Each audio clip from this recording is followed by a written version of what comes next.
There's a quiet kind of question that comes to some people late at night, when the world slows down and the noise of the day finally fades. It isn't loud, and it doesn't demand an answer. It just sits there, almost like a gentle weight on the chest. If I lost everything people know me for, what would be left of me?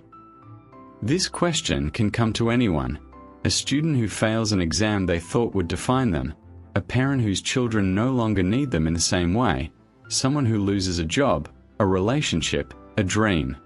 It's not always a dramatic moment. Sometimes it appears in the quiet, while washing dishes, sitting on a bus, or lying awake in the dark, staring at the ceiling.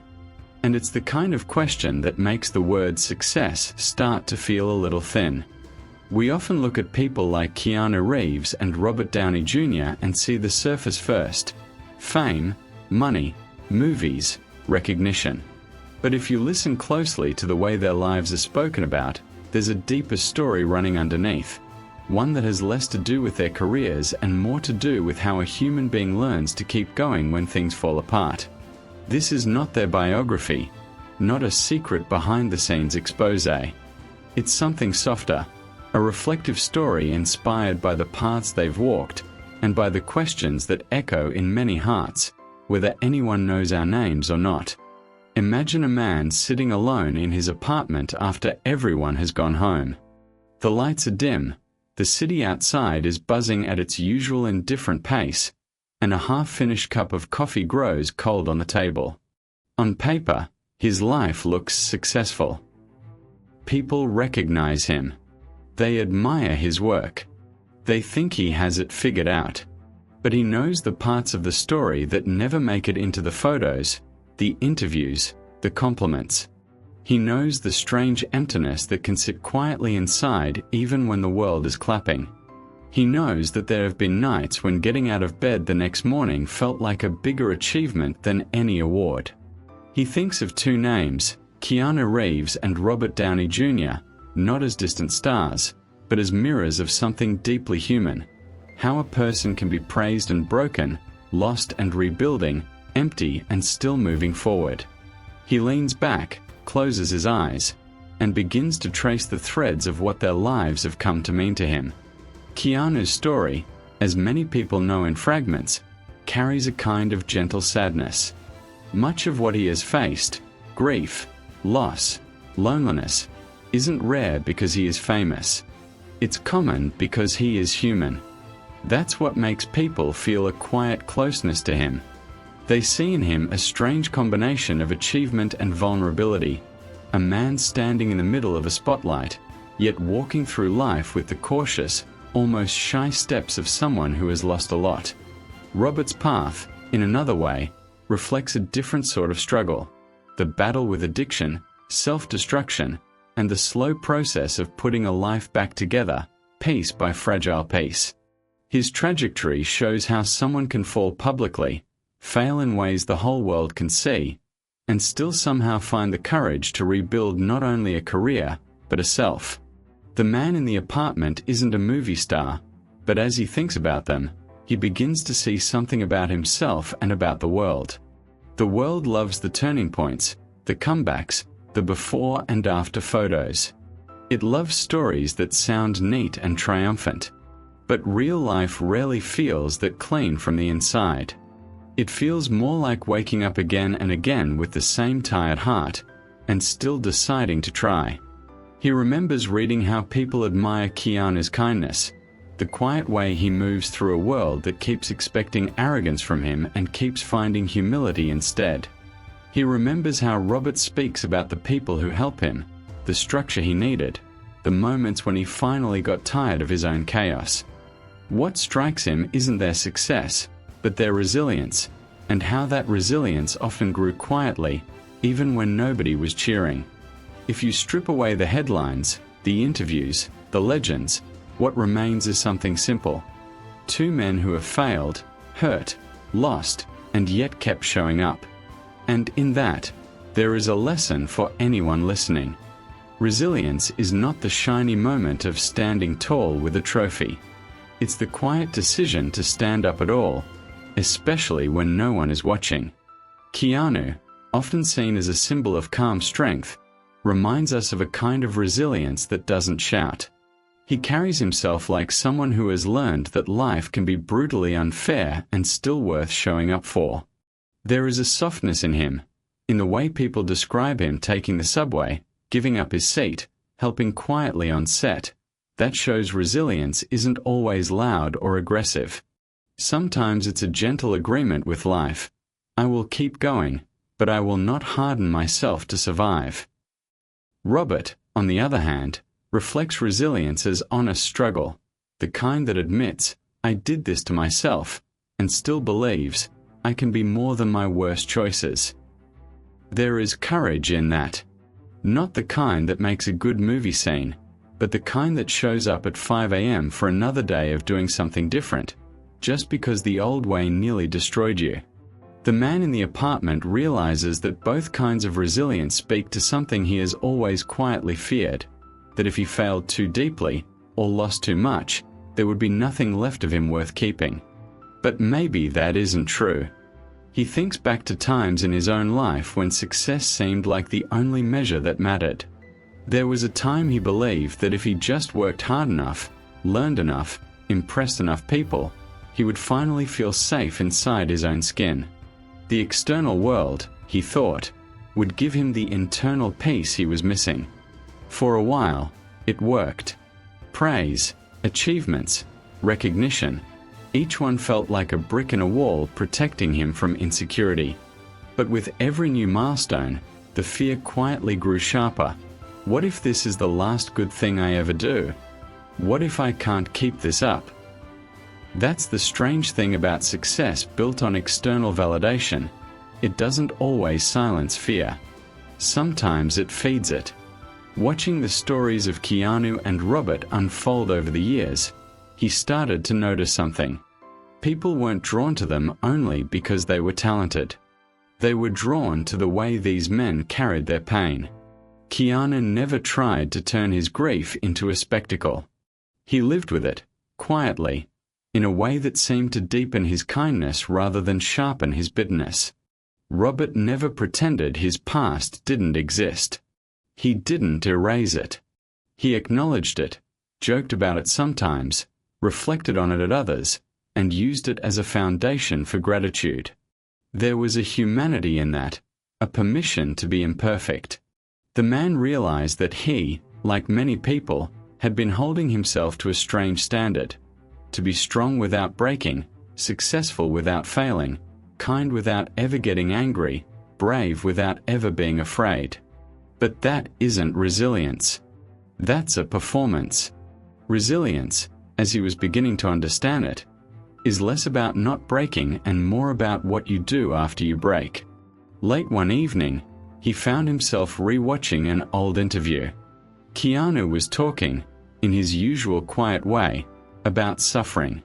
The interviewer asked what he thought about it, and Keanu simply said, I think the people who've been through a lot of suffering are the ones who understand kindness the most. The sentence was simple. No dramatic music, no swelling background story.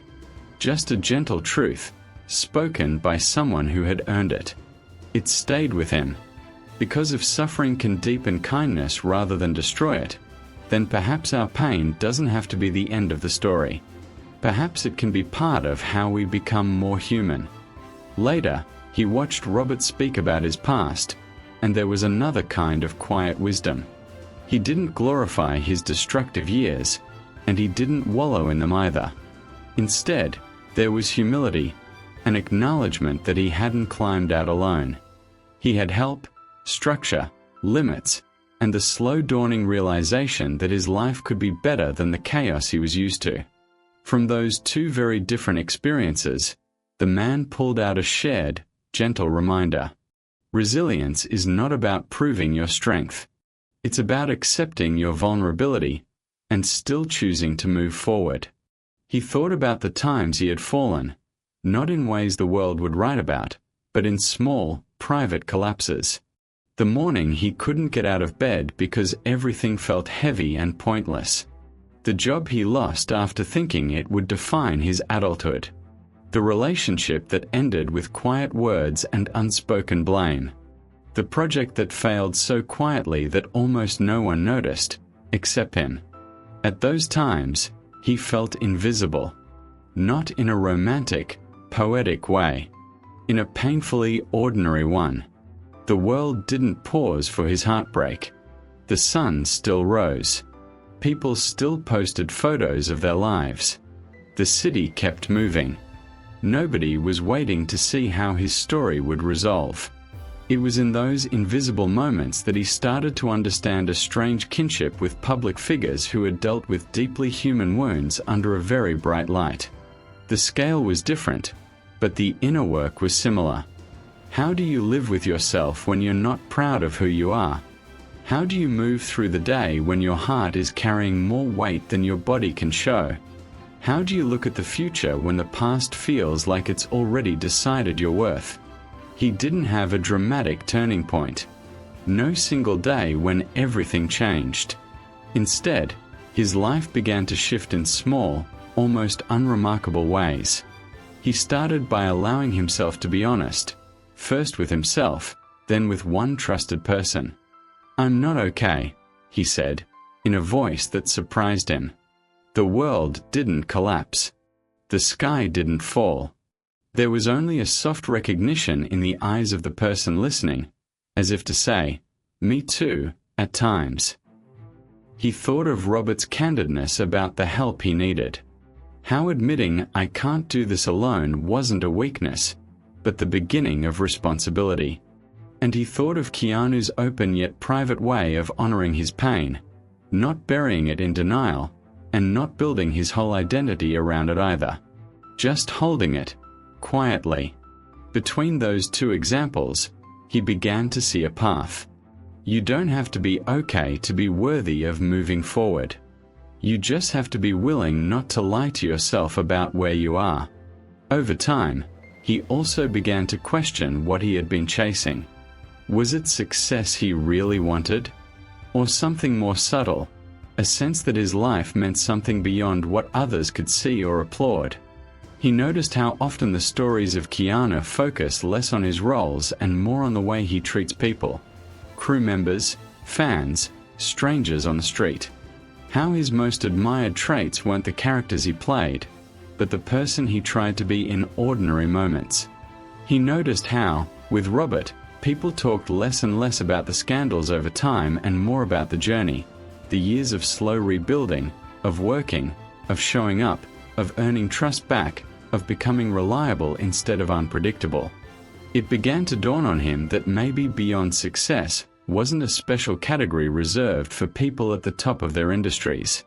Maybe it was something available to everyone, the choice to define life not by what you achieve, but by how you grow.